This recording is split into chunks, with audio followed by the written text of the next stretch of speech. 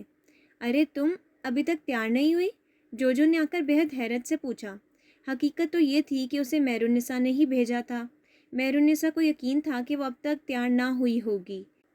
ایمن نے شرربار نگاہوں سے جوجو کو دیکھا۔ جوجو ٹھٹک سی گئی، پھر نظر انداز کر کے کہنے لگی، کم از کم نہا لو، بال شیمپو کر لو، مائرہ اور اس کے گھر والوں کو بھی بلایا ہے، ابھی آتی ہی ہوگی۔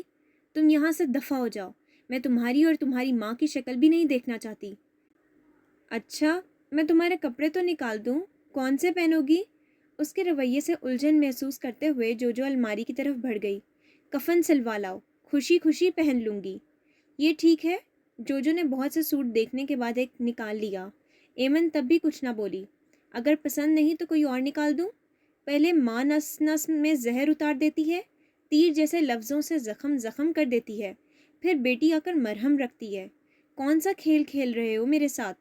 ایمن نے سوٹ اس کے ہاتھ سے لے کر بیڈ پر رکھ دیا۔ ٹھیک ہے تم جاؤ۔ جوجو نے مایوسی سے اسے دیکھا۔ شاید ہماری رسائی تمہاری ذات کے کسی پہلو تک نہ ہو سکے۔ کتنی دور جا چکی ہو ایمن؟ وہ بددل سی ہو کر باہر نکل گئی۔ ایمن کھڑکی میں جا کر کھڑی ہوئی۔ ایک گرم دن کے بعد خوشگوار شام اس کے سامنے تھی۔ لان میں مہمانوں کے لیے انتظام ہو رہا تھا۔ مہرالنساء بیگم، خوش ہو جاؤ، ایمن تمہاری جان چھوڑ کر ہمیشہ کے لیے جا رہی ہے۔ شاید ہار میرا ہی مقدر بننی تھی، راج کرنا اس پورے گھر پر۔ میری نحوست کے سائے تم پر اور تمہاری اولاد پر زیادہ عرصہ نہیں پڑیں گے۔ ایمن نے بہت ہارے ہوئے انداز میں سوچا اور سوٹ اٹھا کر باتھ روم کی طرف بڑھ گئی۔ مہمان پھلوں اور مٹھائی کی ٹوکریوں کے ساتھ آئے۔ عفان کے دونوں چچا بھی ساتھ تھے۔ مائرہ کے مما اور پاپا بھی آ گئے۔ مائرہ کیوں نہیں آئی؟ شاید جوجو نے پوچھا تھا۔ آج اس کی بھی تو ڈیٹ فکس ہونا ہے، فائزہ نے مسکراتے ہوئے بتایا۔ ایمن کھڑکی میں کھڑی دیکھتی رہی۔ جوجو وقت نکال کر اندر آئی۔ تم تیار ہو کر بہت پیاری لگ رہی ہو۔ وہ اسے سراہ کر باہر نکل گئی۔ باہر بہت مصروفیت تھی۔ ایمن بیڈ پر آ کر بیٹھ گئی۔ اس کے احساسات اس قدر منجمد تھے کہ وہ کچھ بھی نہ سوچ پا رہی تھی۔ لاؤنج سے مہمانوں کی آوازیں آنے لگیں۔ کولڈ ڈرنکس لاؤ نا، بابر نے نہ جانے کس سے کہا تھا۔ ایمن کو تو بلاؤ، ایک اور آواز ابھری۔ یقیناً لاؤنج کے دروازے کھلے تھے، تبھی اونچی آواز میں کی جانے والی گفتگو یہاں بھی سنائی دے رہی تھی۔ وہ اتنے لوگوں میں آتے ہوئے شرما رہی ہے۔ مہرالنساء نے نہ جانے کس خدشے کے پیش نظر کہا۔ کوئی بات نہیں، ہم وہیں مل لیں گے، فائزہ نے کہا۔ تھوڑی دیر بعد وہ لوگ اس کے کمرے میں تھے۔ ایمن کی ساس نے اسے ساتھ لگا کر بہت سا پیار کیا۔ آج میں بہت خوش ہوں، بہت جلد میری بیٹی میرے گھر میں ہوگی۔ ایمن کو نہ جانے کیا ہوا کہ ٹپ ٹپ آنسو گرنے لگے۔ ارے رو کیوں رہی ہو؟ اس کی ہونے والی نند آگے بڑھ گئی۔ والدین کا گھر چھوڑنے کا خیال ہر لڑکی کی آنکھ میں آنسو بھر دیتا ہے، یہ وقت ہی ایسا ہوتا ہے۔ پھر ایمن تو یوں بھی بہت نازک مزاج ہے۔ مہرالنساء کی منحوس آواز میں کیسا شہد بھرا ہوا تھا۔ ایمن اس کی آواز کو سننا نہیں چاہتی تھی۔ فکر مت کرو، میں بالکل بھی سخت گیر ساس نہیں ہوں، تم انشاءاللہ وہاں بہت اچھی زندگی گزارو گی۔ عفان میرا بیٹا بہت جولی طبیعت رکھتا ہے، تمہیں خوش رکھے گا۔ ایمن کا حلق تک کڑوا ہو گیا۔ وہ جو ان کے کندھے پر سر رکھے اطمینان سے آنسو بہا رہی تھی، ایک دم پیچھے ہٹ گئی۔ تھوڑی دیر کے بعد کمرہ خالی ہو گیا۔ لاؤنج میں محفل دوبارہ سج گئی تو وہ بیڈ پر لیٹ گئی، دونوں ہاتھ سینے پر باندھ کر خالی الذہنی کی کیفیت میں چلتے پنکھے کو دیکھنے لگی۔ وہ کچھ سوچنا بھی نہیں چاہتی تھی، نہ ماضی کے حوالے سے کوئی خوبصورت یاد تھی، نہ مستقبل کا کوئی خوشکن خواب۔ میں زندگی کیسے گزاروں گی؟ بے حد مایوس کن سوال تھا، اس سے زیادہ مایوس کن جواب۔ تھوڑی دیر کے بعد جو مٹھائی کی پلیٹ اس کے قریب رکھ گئی۔ بنو، ٹھیک 20 دن بعد دلہنیاں بن جائیں گی۔ ایمن کے ہاتھ پاؤں سن سے ہو گئے۔ اس نے ذرا سی گردن موڑ کر مٹھائی کی پلیٹ کو دیکھا، جی چاہا اٹھا کر کھلی کھڑکی سے باہر پھینک دے، مگر بے بسی سے دیکھتی رہی۔ نہ جانے کیا تھا جو اسے اس رد عمل سے باز رکھ رہا تھا۔ شام رات کی تاریکی میں ڈھل گیا۔ مہرالنساء نے نہ جانے کیا کہہ کر اس کی نندوں کو اس کے کمرے میں آنے سے روکا تھا کہ کوئی بعد میں نہیں آیا۔ شاید انہیں ڈر تھا کہ ایمن کوئی بیوقوفی نہ کر بیٹھے۔ مہمان کھانا کھا کر رخصت ہوئے، جاتے ہوئے سب اس سے مل کر گئے۔ اس کی بے تحاشا خاموشی کو سب نے شرم ہی سمجھا۔ ایمن کو چھیڑنے کا ارادہ دل میں دبائے جو دوبارہ کمرے میں نہیں آئی۔ مہمانوں کے شور کے بعد گھر میں سناٹا سا چھا گیا۔ وہ اندر باہر کی خاموشی سے گھبرا کر باہر نکل آئی۔ لاؤنج میں بکھراوا سا تھا، کچن کا دروازہ چوپٹ کھلا تھا۔ مہرالنساء ملازمہ کے ساتھ مٹھائی اور پھل سنبھال رہی تھیں۔ فرش پر کولڈ ڈرنکس کی خالی بوتلیں لڑک رہی تھیں۔ مہرالنساء نے آہٹ پر سر اٹھا کر دیکھا، ایمن کو دیکھ کر مسکرائیں۔ تمہیں بھوک لگی ہوگی، کھانا کھا لو۔ کتنا سادہ سا لہجہ تھا، جیسے ان دونوں کے درمیان کوئی بات ہوئی ہی نہ ہو۔ گرگٹ کی طرح رنگ بدلتی ہے، ایمن نے کلس کر سوچا۔ بی بی، مجھے تو ڈھولک منگوا دو، میں تو کل سے بجانا شروع کر دوں۔ آخر کو اس گھر کی پہلی شادی ہے۔ ملازمہ نے شوخی دکھائی۔ ہاں ہاں کیوں نہیں، بچیاں بھی فارغ ہیں، رونق لگائے رکھیں گی۔ مہرالنساء نے خوش دلی سے کہا۔ میرا شادی کا جوڑا بھی آپ نے ہی بنوا کر دینا ہے۔ بنوا دوں گی، ابھی یہ بکھراوا تو سمیٹو۔ ایمن جلنے کڑھنے باہر نکل گئی، جہاں ابھی ٹیبل وغیرہ پڑے تھے۔ آثار بتاتے تھے مہمانوں نے کھانا یہیں کھایا ہے۔ وہ بکھری چیزوں کے درمیان گھومتی یہی سوچتی رہی، طاہر محمود کہاں ہوگا؟ وہ اس سے ملنا چاہتی تھی، شادی سے پہلے کم از کم ایک بار۔ اسے نانا کے گھر جاتے ان کا سامنا کرنے سے ڈر لگتا تھا۔ کاش میرے پاس ان کا کوئی نمبر ہوتا۔ اس نے اضطرابی انداز میں ہاتھ مسلا۔ تمہیں ڈھونڈنے کے لیے پورا گھر گھومنا پڑتا ہے۔ بابر کی آواز پر اس نے ایک طویل سانس لے کر اپنے اعصاب ڈھیلے چھوڑے۔ آ جاؤ، بھوک سے مر رہا ہوں۔ تمہارے سسرال والوں کی خدمت میں کوئی کمی نہ رہ جائے، اس لیے کھانا بھی نہیں کھایا۔ اس نے ٹرے ایک ٹیبل پر رکھ دی اور آستین کونی تک فولڈ کرتے ہوئے بیٹھ گیا۔ یہ بھی تو مہرالنساء کا بیٹا ہے۔ وہ بہت غور سے اسے دیکھ رہی تھی۔ اب آ بھی جاؤ، بابر نے جھنجھلا کر کہا تو وہ سامنے بیٹھ گئی۔ نہ صرف بیٹھ گئی بلکہ تھوڑے سے فرائیڈ رائس بھی پلیٹ میں ڈال دیے۔ روسٹ بھی لو، بہت مزے کا ہے۔ وہ بہت اطمینان اور تسلی سے کھانا کھا رہا تھا، کسی بھی عجلت کے بغیر۔ ایمن کو اس کا یہ اطمینان اور ماحول پر چھایا سکون ایک آنکھ نہیں بھایا۔ اس کا دل کہتا تھا جو بھونچال اس کے اندر تھا وہ سب کو اپنی لپیٹ میں لے لے، وہ سب اسی طرح بے سکون ہوں جس طرح وہ خود تھی۔ ان کی راتیں بھی اس کی طرح بے خواب اور رت جگے مناتے گزریں۔ وہ ذرا سا آگے کو جھکی، دونوں کوہنیاں میز پر ٹکا دیں۔ بابر بھائی، ایک بات تو بتاؤ۔ اس کے منہ میں نوالا تھا۔ اگر میں عفان سے شادی نہ کرنا چاہوں تو؟ وہی ہوا۔ بابر نوالا نگلنا بھول گیا، اس کی انگلیوں میں چمچہ ساکت ہو گیا۔ ایمن بڑی سنجیدگی سے اس کے تاثرات دیکھ رہی تھی۔ بابر نے جلدی جلدی نوالا نگلا۔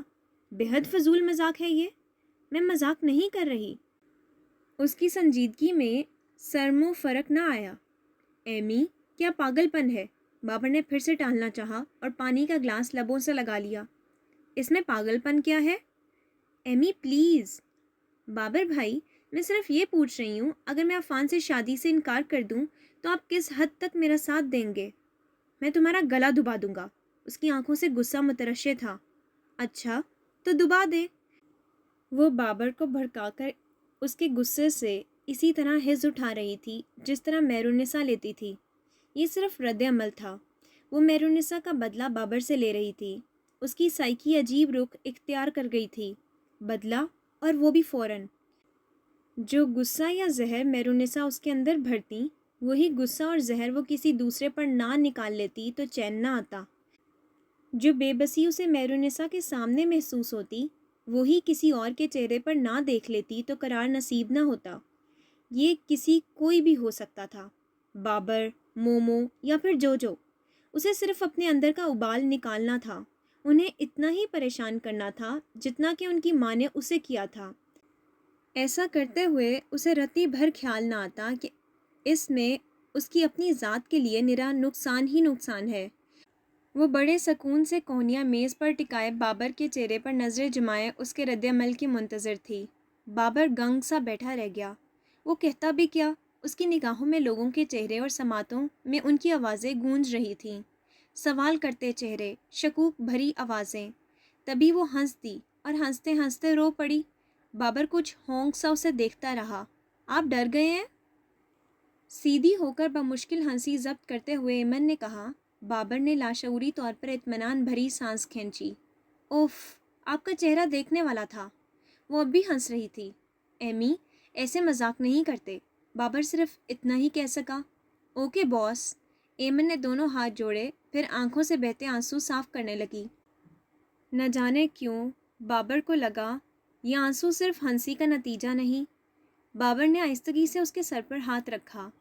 بھائی، ایمن کا دل شدت سے بھر آیا۔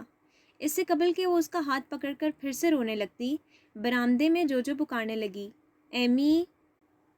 ایمن تیزی سے کھڑی ہو گئی۔ ڈیڈی کا فون ہے تمہارے لیے؟ میں فون سن کر آتی ہوں۔ وہ تیزی سے اندر کی طرف بڑھ گئی۔ کھلی کھڑکی سے باہر کوئی نہ تھا، مگر کسی بھی ایسے شخص کے لیے جو اس گھر میں آتا جاتا ہو، ایمن کے کمرے میں کچھ بھی رکھ جانا ناممکن نہ تھا۔ ایمن نے اس نظم کو دوبارہ پڑھا۔ وہ لوٹ آیا ہے۔ یہ احساس اتنا خوشگوار تھا کہ ساری بیزاری، ساری کوفت اورن چھو ہو گئی۔ اندر کہیں طمانینت سی اتر آئی۔ میری دعائیں مستجاب ہو گئیں۔ وہ اس سے ملنے، اسے دیکھنے کے لیے بےتاب ہو گئی۔ مگر کہاں؟ نانا کے گھر۔ یہ تصور ہی سہما گیا۔ وہ نانا کا سامنا کیسے کرے گی؟ طاہر بھی تو ہے، اتنا سب کچھ ہونے کے باوجود وہیں میرا منتظر۔ اسے دل کرا کرنا پڑا۔ خود ہی سوال جواب میں الجھی، کچھ لمحے گومگو کی کیفیت میں کھڑی رہی، مگر اندر کوئی اکسا رہا تھا۔ آخری موقع ہے، فائدہ اٹھا لو۔ چند دن، صرف چند دن ہے تمہارے پاس۔ عفان کی بیوی بننے کے بعد اس کی صورت ہی نہیں، آواز کو بھی ترس جاؤ گی۔ وہ کیا تمہیں طاہر سے ملنے دے گا؟ کسی صورت نہیں۔ اور کیسے گزرے وہ زندگی جس میں طاہر محمود نہ ہوگا؟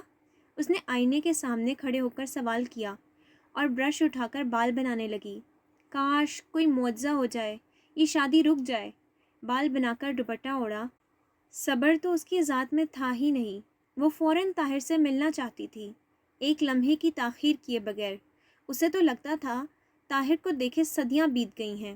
معمولی سی تیاری کے بعد وہ باہر نکل آئی۔ اس نے سوچا وہ مہرالنساء سے مائرہ کے گھر جانے کا کہے گی، مگر ایسا نہ ہوا۔ لبوں سے سچ ہی نکلا۔ شاید اسے لگا مہرالنساء اس کے جھوٹ پر اعتبار نہیں کریں گی۔ میں نانا کے گھر جا رہی ہوں۔ مہرالنساء کی آنکھوں میں تحیر سا امڈ آیا۔ اتنا کچھ ہو جانے کے بعد بھی اس کی نگاہیں سوال کر رہی تھیں۔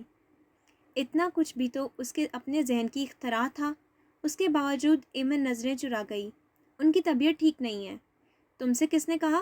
مہرالنساء نے چبھتے ہوئے لہجے میں پوچھا۔ فون آیا ہے؟ کب؟ ایمن نے ایک ٹانگ کا جواب دوسری پر منتقل کیا۔ میں نے وقت نہیں دیکھا، وہ جزبز ہو کر بولی۔ میں گزشتہ 2 گھنٹوں سے یہی بیٹھی ہوں، مہرالنساء نے جتایا۔ میرے پاس موبائل ہے، اسے بروقت بہانہ سوجا۔ یوں بھی بہت عرصے سے اس کی زندگی بہانوں اور جھوٹ کے گرد ہی گھومنے لگی تھی۔ خدا کے لیے ایمن، میرونسا نے دونوں ہاتھ اس کے سامنے جوڑ دیے، مجھ پر اور میری اولاد پر رحم کرو۔ تم ہمارے ساتھ بہت کچھ کر چکی، مزید کے متحمل نہیں ہو سکتے۔ اب کوئی گل کھلایا تو جگ ہنسائی ایسی ہوگی کہ خودکشی کرے گا تمہارا باپ۔ چند دن رہ گئے ہیں تمہاری شادی میں، ارے بس کر دو۔ میں کس کس کو کیا جواب دوں گی؟ عزت دار لڑکی کی طرح سسرال سدھارو، مت آگ سے کھیلو۔ میں نے کیا کیا ہے؟ میں نے تم سے ہمیشہ نفرت ہی کی ہے ایمن، لیکن آج بڑے خلوص سے سمجھا رہی ہوں، اس کھیل سے کچھ نہیں ملے گا سوائے ذلت، رسوائی اور بدنامی کے۔ وہ ٹیوشن ماسٹر عفان کے پیروں کی دھول بھی نہیں۔ ماں باپ کی عزت بیٹیوں کے سر کی چادر ہوتی ہے۔ مت رولو اس چادر کو اس ماسٹر کے قدموں میں۔ وہ نہ کرو جو تمہاری ماں نے کیا، بہت پچھتاؤ گی۔ زندگی میں پہلی بار ایمن نے میرونسا کی آنکھوں میں نمی دیکھی۔ پہلی بار اس نے ایک ماں کی طرح اسے سمجھانے کی کوشش کی، لیکن شاید بہت دیر کر دی۔ احساس کی یہ ہلکی سی رمق کبھی پہلے میرونسا کی آنکھوں میں چھلکتی ہوتی تو آج ایمن یوں صدیوں کے فاصلے پر کھڑی اسے اجنبی نظروں سے نہ دیکھ رہی ہوتی۔ آپ کہانیاں گھڑنا بند کریں، میں صرف اپنے نانا سے ملنے جا رہی ہوں۔ وہی ہٹ درمی جو ایمن کی شخصیت کا خاصا بن چکی تھی۔ میرونسا ایک جھٹکے سے کھڑی ہو گئی۔ بہت ہو گئی ایمن، تم اس گھر سے باہر قدم بھی نہ نکالو گی، کم از کم تب تک جب تک تمہارا باپ نہیں آ جاتا۔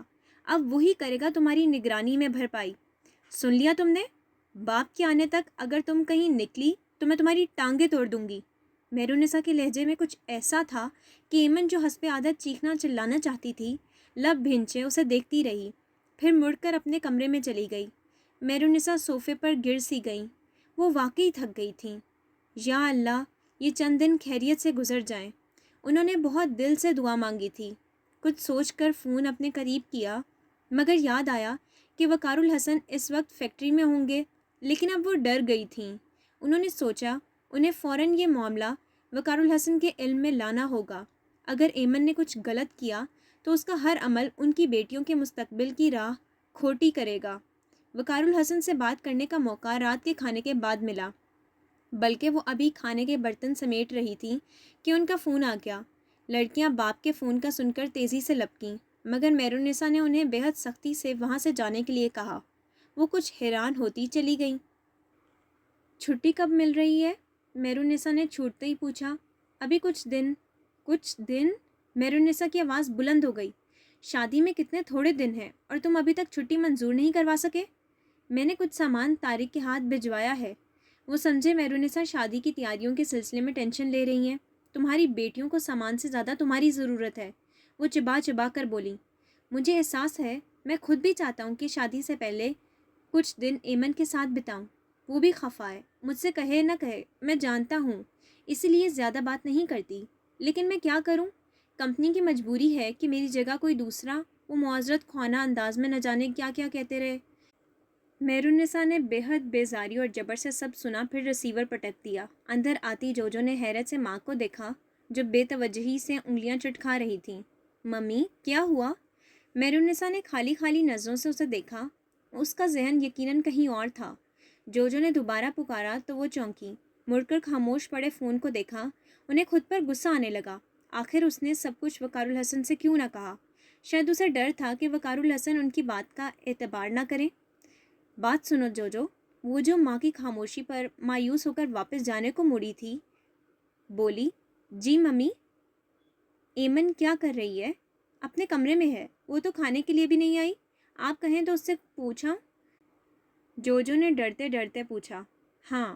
میرونسا کے کہنے پر اس نے تحیر سے ماں کو دیکھا۔ جوجو، میرونسا کو اپنی بات کہنے کے لیے مناسب الفاظ نہ مل رہے تھے۔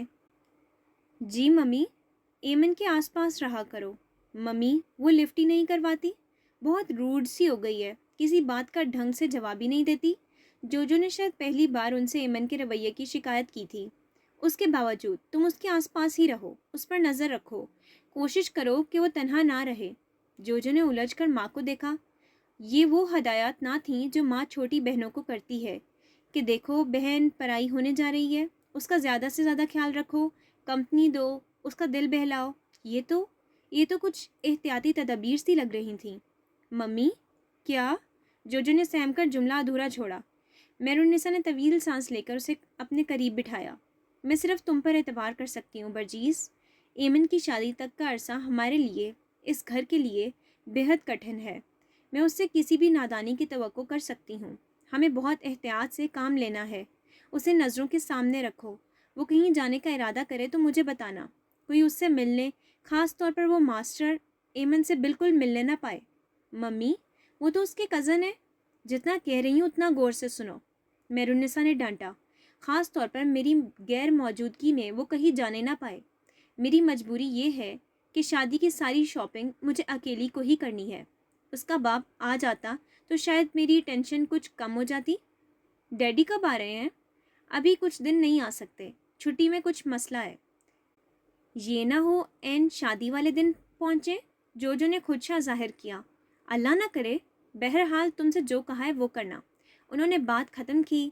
یہ چند دن گزر جائیں تو میں بھی سکھ کی نیند سوں گی، وہ زیر لب بڑبڑائیں۔ جوجو اس بات میں سر ہلاتی باہر آ گئی۔ ایمن کے کمرے کا دروازہ کھولنا چاہا تو وہ اندر سے لاک تھا۔ بند کمرے کی درزوں میں سے جھانکتی تاریکی بتا رہی تھی کہ اس نے روشنی بھی نہیں جلائی۔ جوجو نے کئی بار دستک دی مگر جواب ندارد۔ وہ گھوم کر برآمدے میں کھلتی کھڑکی کی سمت آئی، وہ بھی بند تھی۔ جوجو نے کئی آوازیں دیں، اس سے قبل کہ اس کے اندر کوئی خدشہ سا ابھرتا۔ وہ اندر سے پھاڑ کھانے والی انداز میں گویا ہوئی، یہی ہوں میں، کہیں نہیں بھاگ رہی۔ اب دروازہ توڑنے مت بیٹھ جانا۔ جوجو نے بے اختیار گہری سانس لی۔ ایمی، تم میری اماں بننے کی کوشش مت کرو، جاؤ یہاں سے۔ جوجو دل محسوس کر واپس مڑ گئی۔ بابر نے بہت حیرت سے ماں کو دیکھا، جس نے بہت مناسب لفظوں میں اسے اپنی غیر موجودگی میں گھر رکنے کے لیے کہا تھا۔ پھر جھنجھلا گیا۔ امی، آپ جانتی ہیں میرا فائنل سیمسٹر ہے اور میں… کچھ نہیں ہوتا تمہارے فائنل سیمسٹر کو، اگر کچھ دن گھر میں رک کر اسٹڈی کر لو گے، وہ تیز لہجے میں گویا ہوئی۔ صرف اتنا کہا کہ مجھے تو شاپنگ کے لیے بار بار نکلنا پڑے گا۔ شادی کی شاپنگ ہے، کوئی مذاق تو نہیں؟ کوئی کمی رہ گئی تو تمہارا باپ میرے ہی سر چڑھے گا۔ اب لڑکیوں کو اکیلے گھر چھوڑ کر کیسے نکلوں؟ کس کے حوالے کر کے جاؤں؟ وہ کیا ننھی بچیاں ہیں جو کسی کے حوالے کر کے جائیں گی؟ وہ اب بھی بات کی گہرائی تک نہ پہنچا۔ ننھی بچیاں نہیں ہیں، یہی تو پریشانی ہے۔ میرونسا آہستگی سے گویا ہوئیں۔ تب بابر نے غور سے انہیں دیکھا۔ کیا بات ہے، کچھ پریشان ہے؟ یوں ہی دھڑکا سا دل کو لگا ہے، کہیں کچھ ہو نہ جائے۔ کیا ہونا ہے؟ خواہ مخواہ کا وہم مت پالیں، اس نے تسلی دی۔ مجھے ایمن کے تیور ٹھیک نہیں لگتے۔ وہ اپنے نانا کے گھر جانے کی ضد کر رہی تھی، میں نے منع کر دیا، تو آپ جانے دیتی۔ تم کچھ نہیں سمجھتے ہو بابر۔ میرونسا کا لہجہ تیز ہو گیا۔ میں اس کے باپ کے آنے سے پہلے یہاں سے قدم بھی نہیں نکالنے دوں گی۔ یہ پابندی آپ نے پہلے تو نہ لگائی؟ پہلے کی بات اور تھی، اب اس کی شادی میں کچھ ہی دن ہیں۔ میں اس کی کسی بھی نادانی کی متحمل نہیں ہو سکتی۔ صرف وہی نہیں ہے، مومل ہے، برجیس ہے، وقار الحسن آ جائیں، پھر خود ہی اس معاملے کو سنبھالیں گے۔ ٹھیک ہے نا، میں بازار وغیرہ جاؤں تو تم گھر میں رک جایا کرنا۔ اوکے، بابر نے کہا تو میرونسا نے قدرے سکون کا سانس لیا اور دروازے پر کھڑی ایمن نے تنفر سے سوچا، تم لاکھ پہرے بٹھاؤ، میں دیکھوں گی تم مجھے طاہر سے ملنے سے کیسے روکتی ہو۔ ایمن کو اپنا آپ کسی پر کٹے پرندے کی طرح لگا جو پنجرے میں محض پھڑ پھڑا ہی سکتا ہے، مگر اسے اڑنا تھا، ایک بار یہاں سے نکل کر طاہر سے ملنا تھا۔ کیوں؟ کس لیے؟ ابھی اس نے ان سوالوں پر غور نہیں کیا تھا۔ وہ صرف اتنا جانتی تھی کہ طاہر اس کا منتظر ہے۔ Subscribe my channel for more videos.